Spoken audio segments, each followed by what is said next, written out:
e esta lei sirva, então, como um parâmetro de transformação de uma cultura de violência e de violência específica, no caso, contra a mulher.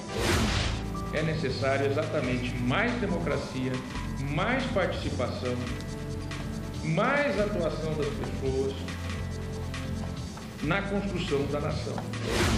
O escritório de advocacia dirigido pelo acusado se apropriou de um número expressivo de créditos dos clientes.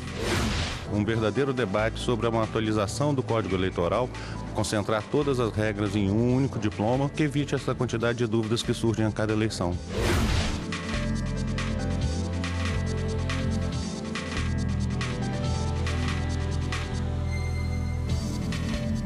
Olá, boa noite. Boa noite.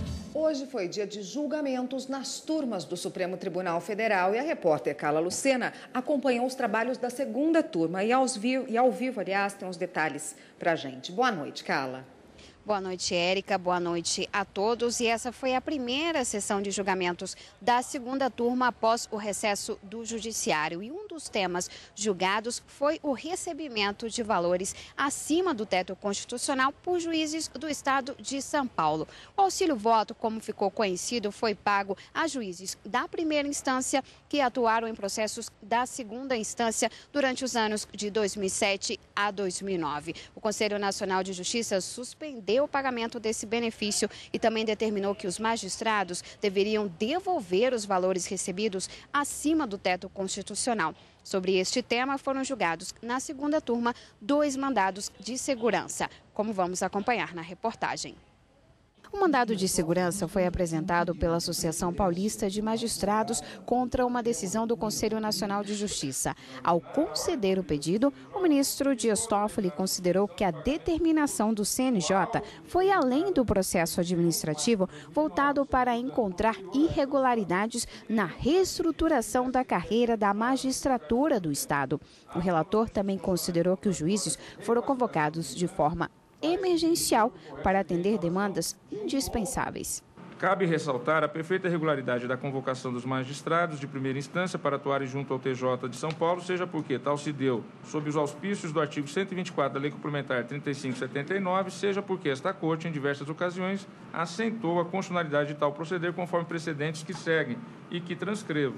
O ministro Edson Fachin votou em seguida e abriu divergência. Para ele, a decisão do Conselho não determinou a devolução dos valores, e sim fez uma análise das folhas de pagamentos dos juízes com salários não autorizados por lei. Não é possível, meu ver, admitir-se o pagamento de verbas acima do teto constitucional, salvo as previsões constantes do artigo 4º da Resolução 14 do CNJ, que aqui reproduzo.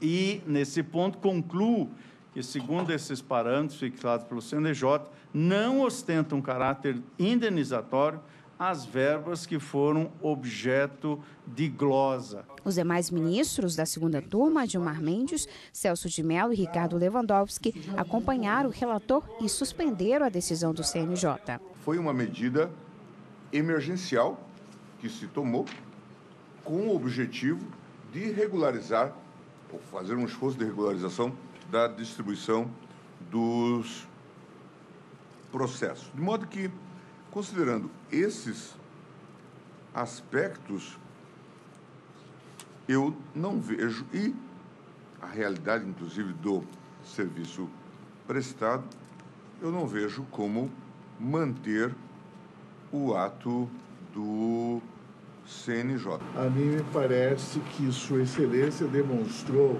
a plena legitimidade não só da convocação dos magistrados em questão, mas também a regularidade dos valores por eles auferidos, tendo em vista precisamente o caráter emergencial dessa situação que se delineou no estado de São Paulo, no âmbito do Poder Judiciário local. Que vivia essa situação em parte, e salientando também que nós estamos tratando aqui de juízes convocados. A palavra convocado já, a meu ver, explica em grande parte o problema que está sendo examinado por este egrégio plenário. Ainda durante o julgamento na segunda turma, por unanimidade, os ministros decidiram pela extradição de um paraguaio e de um chileno que deverá voltar para a Argentina. A consultora jurídica da TV Justiça, Gisele Reis, tem outros detalhes da segunda turma para a gente. Oi, Gisele, boa noite. Olá, boa noite, William. Boa noite, Gisele. Boa noite, a gente viu Érica. aí na reportagem da Carla, né, alguns dos destaques da sessão da segunda turma de hoje. Algum outro para você destacar? Posso citar sim, inclusive é um caso da relatoria do ministro Gilmar Mendes. O ministro Ricardo Lewandowski, que é o presidente da segunda turma, chamou a julgamento o inquérito 4660, que trata exatamente da suposta prática de crime praticada pelo ministro das Relações Exteriores, Aloysio Nunes, e diz respeito a um suposto recebimento via Caixa 2 de uma propina em torno de R$500 mil no ano de 2010 para embasar a sua eleição. E haviam dois pedidos, o pedido da defesa do ministro das Relações Exteriores e também um pedido do Ministério Público.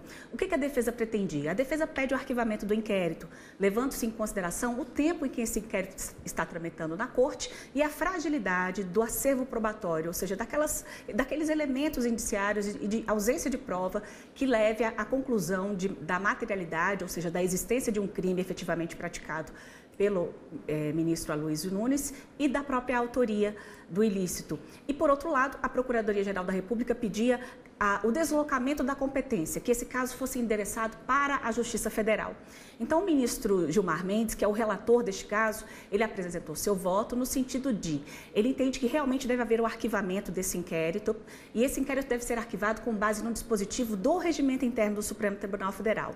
O artigo 231 do Regimento Interno, ele autoriza que o relator ele pode determinar o arquivamento, ou seja, o relator ele tem competência para determinar o arquivamento.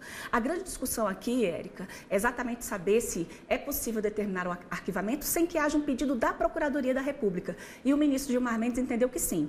Não há necessidade de que haja uma fundamentação, um pedido da Procuradoria para que haja esse arquivamento. Então, o ministro Gilmar Mendes votou nesse sentido e negou o deslocamento desse processo para a Justiça Federal. Eu pedi para separar um trecho, inclusive, do voto do ministro Gilmar Mendes, que trata exatamente dessa fundamentação em que ele justifica o arquivamento deste inquérito. Vamos dar uma olhadinha? Após mais de um ano de investigação, não há nenhuma perspectiva de obtenção de elementos suficientes da existência do fato criminoso. A investigação foi aberta em razão de declarações prestadas por colaboradores da Justiça. Contudo, nenhum elemento foi produzido para corroboração das hipóteses aventadas após sucessivas prorrogações das investigações. Gisele, houve conclusão? Não, William. Houve, na verdade, um pedido de vista do ministro Edson Fachin, mas o ministro Dias Toffoli, antes do pedido de vista, ele, na verdade, acabou adiantando o seu voto, votando com o relator, também entendendo que essas investigações elas não podem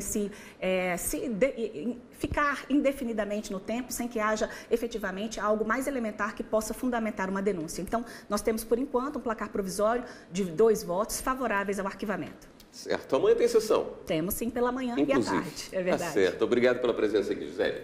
Primeira turma do STF volta a analisar o caso de advogado acusado de dar golpes em clientes. O julgamento foi retomado com o voto do ministro Luiz Roberto Barroso.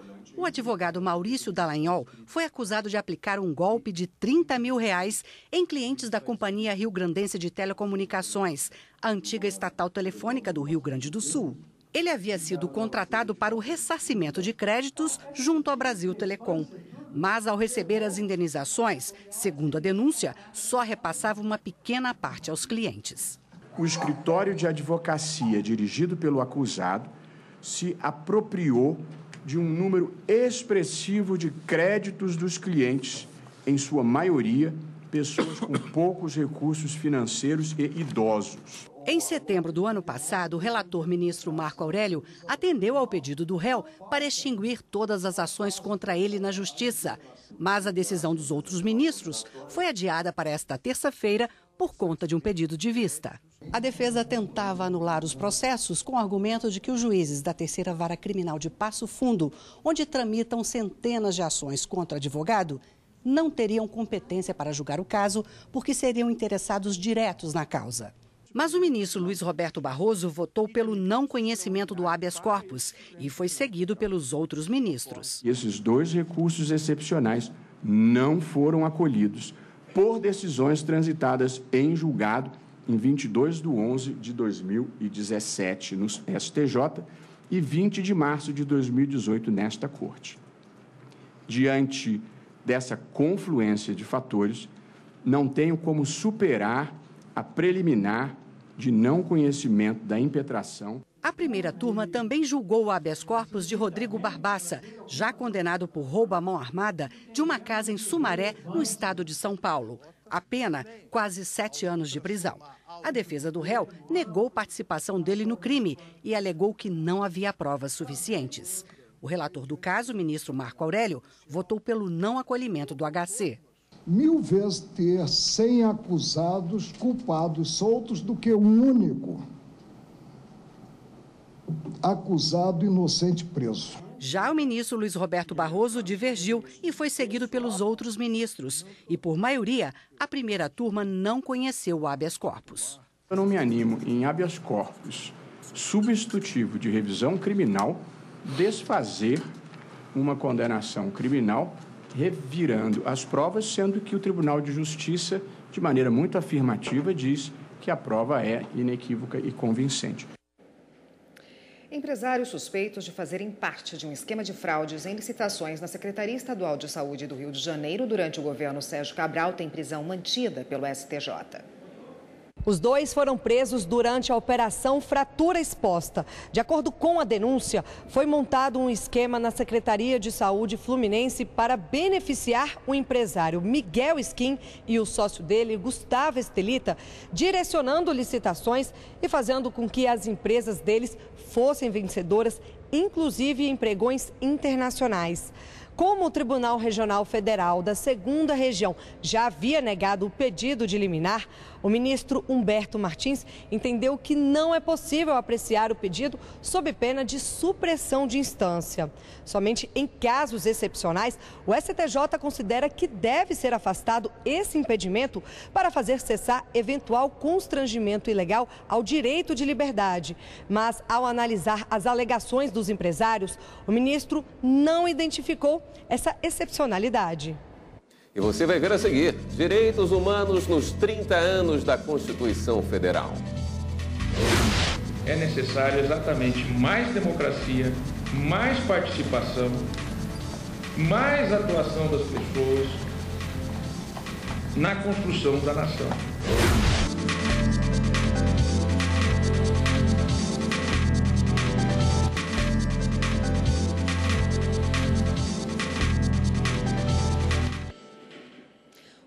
Anos da Constituição Federal e os direitos humanos no Brasil. Esse foi o tema de um seminário realizado em Brasília com a participação do vice-presidente do Supremo Tribunal Federal, o ministro Dias Toffoli.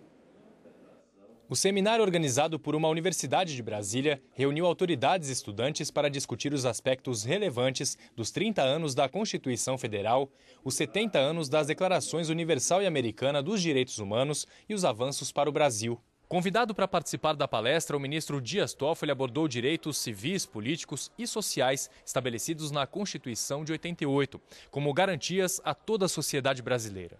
No Brasil, esses 3 direitos, os direitos civis, os direitos políticos e os direitos sociais, eles não se desenvolveram de uma maneira encadeada, como por exemplo na Inglaterra. No Brasil, eles foram sendo construídos muitas vezes antes do direito social, muitas vezes antes do direito político e depois as liberdades civis. A evolução da democracia no país também foi tema de destaque na palestra. O ministro fez um panorama do direito ao voto e o aumento da participação popular na política do país ao longo dos anos.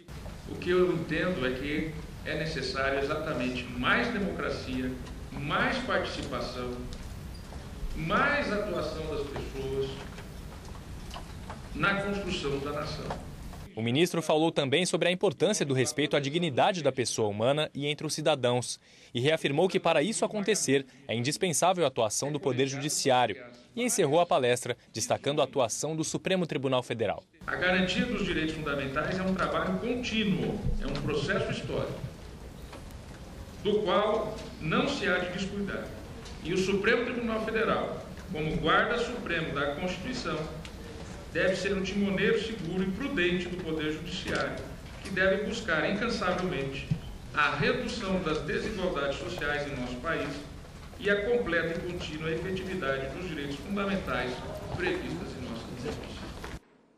O Tribunal Superior Eleitoral, a Escola Judiciária Eleitoral, em parceria com o Instituto Brasileiro Eleitoral, promove a partir desta terça-feira o seminário Academia da Democracia.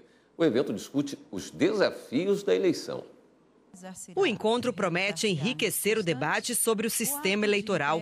O seminário Academia da Democracia trata dos desafios e das perspectivas das eleições 2018. Na abertura do encontro, o presidente do TSE, ministro Luiz Fux, destacou a importância de discutir o processo eleitoral democrático. O locus do melhor congresso eleitoral do Brasil tem de ser o Tribunal Superior Eleitoral. Aqui é que deve se realizar o maior congresso de direito eleitoral, porque nós temos os melhores juristas aqui no TSE, juristas de hoje e juristas de ontem, e temos também a melhor matéria-prima. O ministro, que deixa a presidência do TSE na próxima terça-feira, foi homenageado com a medalha Célio Silva, a mais alta comenda do Colégio Permanente de Juristas da Justiça Eleitoral, concedida aos membros do Judiciário que prestaram relevantes serviços à Justiça Eleitoral brasileira. Eu estou muito feliz por tudo que eu consegui realizar, principalmente pela justiça itinerante, com a frente cidadã, com os políticos do futuro, com o apoio às comunidades carentes. E recebo essa medalha, que é uma honraria maior do que eu merecia pelo prazo de mandato. Recebo essa honraria como, digamos assim, algo retributivo a tudo que a gente pode fazer, principalmente por aqueles que precisam tanto da justiça e não sabem os direitos que têm. O encontro é dividido em painéis. Assim, questões importantes são abordadas por ministros e especialistas em direito eleitoral. Temas como financiamento eleitoral, novas formas de abuso de poder, partidos políticos, registro de candidatura, condutas vedadas e causas de inelegibilidade de candidatos estão na pauta de debates. Essas iniciativas fazem parte de um leque bastante amplo de sonhos que foram sonhados pelo ministro Fux e realizados pela Escola Judiciária Eleitoral e que podem ser resumidos na busca da produção de raciocínios jurídicos em torno do conceito de democracia e de cidadania. O presidente do Instituto Brasileiro Eleitoral, Henrique Neves, acredita que o diálogo em torno das eleições é um passo importante para a reestruturação da lei eleitoral. Eu acho que já está mais do que na hora de nós reunirmos juristas, membros do Poder Judiciário, os congressistas, a imprensa, todas as pessoas do país para que iniciar um verdadeiro debate sobre uma atualização do Código Eleitoral, concentrar todas as regras em um único diploma, que evite essa quantidade de dúvidas que surgem a cada eleição.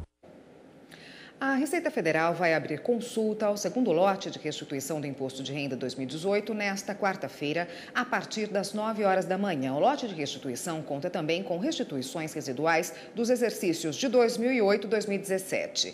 De acordo com a Receita, o crédito bancário para os mais de 2.850.000 contribuintes será realizado no dia 15 de agosto. O contribuinte deverá acessar a página da Receita Federal ou ligar para o telefone 146 para saber se teve a declaração liberada. E você vai ver a seguir. A ministra lembra aniversário da Lei Maria da Penha.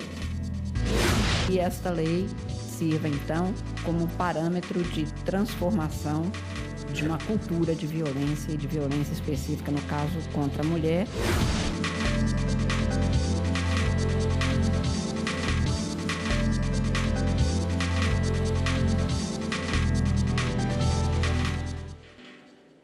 O Conselho Nacional de Justiça realizou a primeira sessão do segundo semestre deste ano. A data coincidiu com a celebração dos 12 anos da Lei Maria da Penha, lembrada pela presidente do CNJ e do STF, ministra Carmen Lúcia, na abertura da sessão. Ao abrir os trabalhos, a presidente do CNJ e STF, ministra Carmen Lúcia, lembrou que há 12 anos era publicada a Lei Maria da Penha, considerada uma das melhores do mundo em proteção às mulheres. Eu não gostaria de passar esta data sem um registro, porque o Conselho Nacional de Justiça vem exercendo um papel, desde aquela promulgação, no sentido de fazer com que nós tivéssemos permanentemente o empenho do Poder Judiciário em dar cumprimento àquilo que é da sua atribuição, da sua competência. A chamada Lei Maria da Penha seja considerada pela ONU a terceira melhor lei de proteção ou de combate à violência contra a mulher. A ministra também falou sobre o feminicídio, quando a intenção de matar porque a vítima é mulher.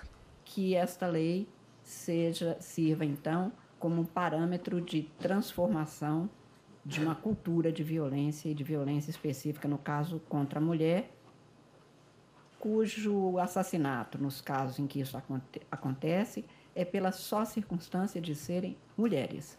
Isto não é por dependência afetiva, isto não é, como foi em outros momentos da história considerados casos de excesso de amor, isto é relação de poder, só isso.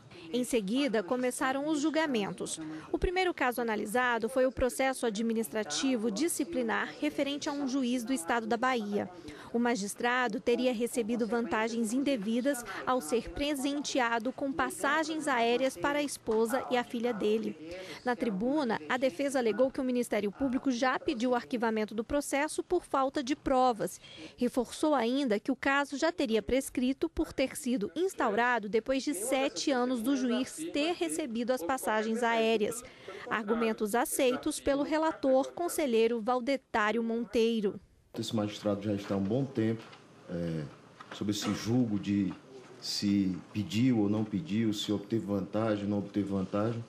Eu acredito que hoje o Conselho pode fazer justiça e resgatar a hombridade, a dignidade do magistrado para que ele possa retornar certo de que não agiu de forma improba. É entendimento que foi seguido por unanimidade e o magistrado foi absolvido por falta de provas. Também por unanimidade foi negado recurso administrativo contra um juiz do estado de Goiás por suposta conduta abusiva. Logo depois da sessão de julgamento do CNJ, a ministra Carmen Lúcia apresentou o levantamento total do número de presos no Brasil feito por meio da implantação do Banco Nacional de Monitoramento de Prisões. As estimativas apontavam cerca de 700 mil detentos em todo o Brasil, mas o levantamento feito nos últimos 2 anos pelo CNJ comprova que esse número é menor, 604.840 presos. Este sistema híbrido tem gerado uma série de consequências. Nós não tínhamos, até este trabalho, dados específicos sobre os presos, número de presos, onde estavam, em que condições, a não ser pelo que o juiz recebia, que era um informe tomado por estimativa dos agentes do sistema carcerário, o que não permitia que nem sequer o juiz pudesse ter um controle eficaz. Para ter um número exato e atualizado de detentos, logo no começo da gestão, em 2016, a presidente do CNJ e STF, ministra Carmen Lúcia, determinou a implantação de um Banco Nacional de Monitoramento de Prisões, o BNMP. O sistema é eletrônico e os dados são inseridos diariamente por juízes de todo o Brasil. O sistema mostra que dos mais de 600 mil presos, cerca de 241 mil são provisórios. Já condenados são mais de 362 mil. Quase 10 mil detentos estão na condição de foragidos da justiça. Do número total, 575.875 são homens e 29.555 são mulheres. A taxa de mulheres presas, que também é devidamente definida, ela fica em alguns momentos inferior ao da média mundial, porque nós temos uma população carcerária muito grande em relação a outros países no mundo.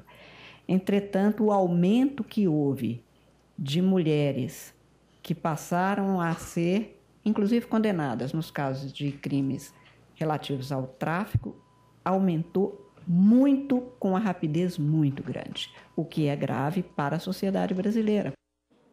Como vimos aí na sessão do CNJ, a ministra Carmen Lúcia falou sobre a Lei Maria da Penha, que completa 12 anos em vigor no país. A legislação representa um marco no combate à violência contra a mulher, mas os números de agressões e crimes ainda assustam, e muito. Pois é, William, atualmente quase 1 milhão de processos, 10 mil por feminicídio, tramitam na Justiça. Em 2001, a Comissão Interamericana de Direitos Humanos da Organização dos Estados Americanos recebeu o primeiro caso de violência doméstica e foi do Brasil.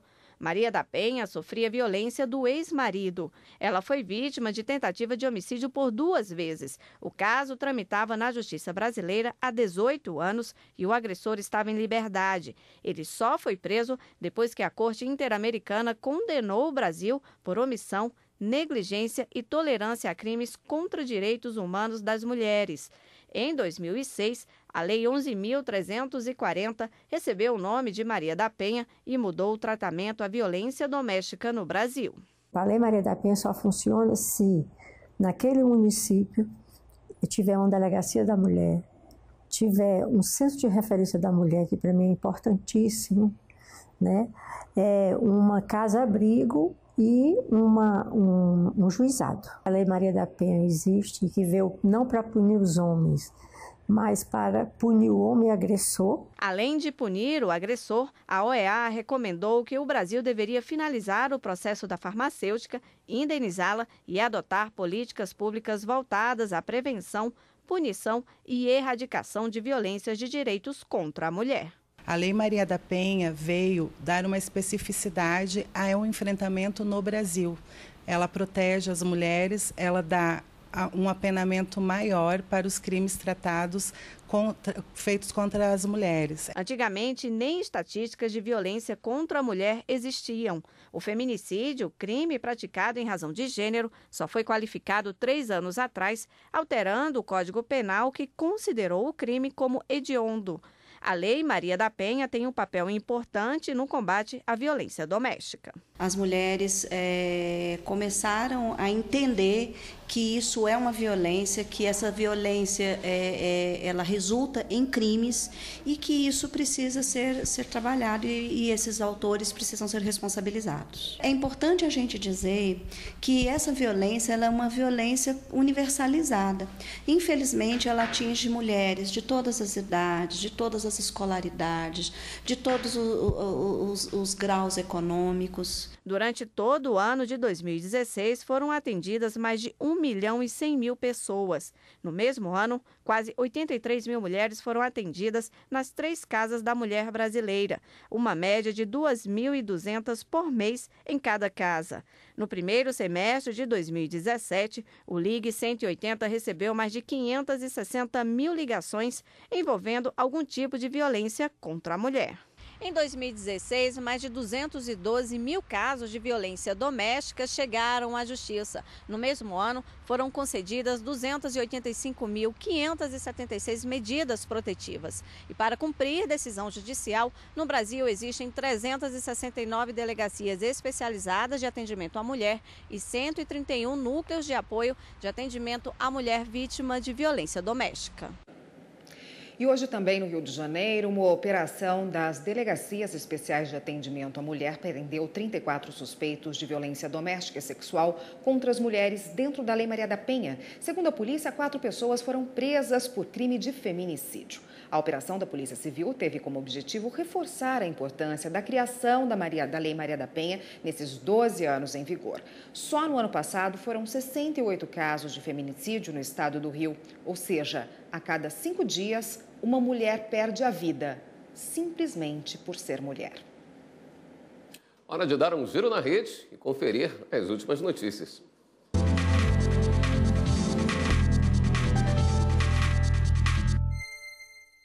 Vamos então à redação do Jornal da Justiça falar com o repórter Viviane Novas, que tem as novidades hoje para a gente. Boa noite, Viviane. Boa noite, Érica. Boa noite a todos. Olha, a gente começa o giro com uma notícia que chegou agora há pouquinho aqui na redação. A Polícia Federal vai apresentar amanhã o relatório final sobre a morte do ex-governador de Pernambuco. Eduardo Campos morreu num acidente de avião em 2014. Esse relatório será apresentado às 10h30 da manhã, aqui em Brasília. A Câmara dos Deputados adiou para amanhã a reunião da mesa diretora, que deverá decidir sobre a cassação do mandato do deputado federal Paulo Maluf. Ele foi condenado a 7 anos e 9 meses de prisão pelo crime de lavagem de dinheiro durante a gestão de prefeito de São Paulo entre 1993 e 1996. Maluf foi preso no final do ano passado por decisão do STF e agora cumpre a pena em regime domiciliar por causa do estado de saúde. É isso. Todas as notícias do Jornal da Justiça estão lá no YouTube. É só você acessar TV Justiça Oficial. Voltamos agora ao estúdio. Obrigada, Viviane. O Jornal da Justiça fica por aqui. Uma boa noite para você. Boa noite. Continue com a programação da TV Justiça e até amanhã.